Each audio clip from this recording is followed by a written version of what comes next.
আসসালামু আলাইকুম। আজকে আমি রান্না করব মুরগির কালা ভুনা। এর জন্য আমার লাগবে পেঁয়াজ বেরেস্তা। আমি এখানে পেঁয়াজ বেরেস্তা করে নিয়েছি। কালা ভুনা রান্না করার সময় মুরগি স্কিন সহ নিলে এটা খেতে মজা লাগে, তাই আমি স্কিন সহ নিব।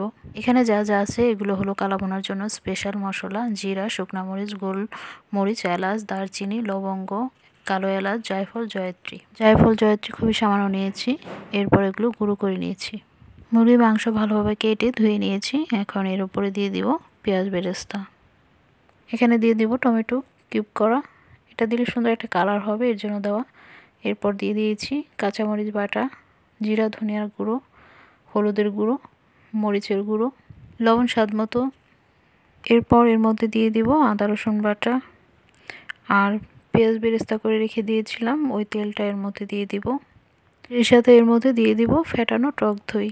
যদি টক দই বাসায় না থাকে তাহলে দুধ ঘন করে লেবুর রস চিপে ইনস্ট্যান্ট একটা টক দই বানিয়ে এর মধ্যে দিয়ে দিতে পারেন।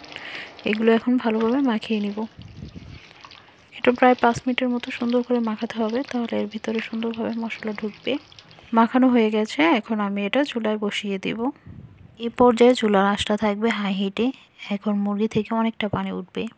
চিকেনের পানি দিয়ে এই মাংসটা রান্না করা হবে, এখানে আর কোনো পানি দেব না। আমি ঢাকাটা একটু পর পর তুলে নিয়ে নাড়া দিতে থাকবো যেন তলায় না লেগে যায়।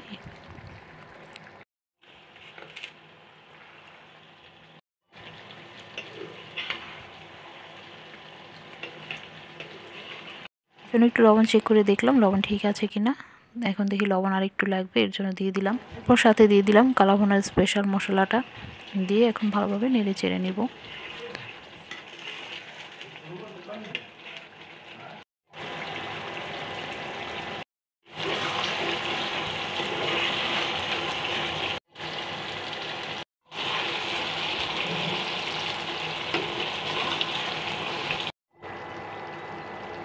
এখানে কয়েকটা কাঁচামরিচ ফালি করে দিয়েছি, এগুলো এখন দিয়ে ভালোভাবে মিশিয়ে নিব।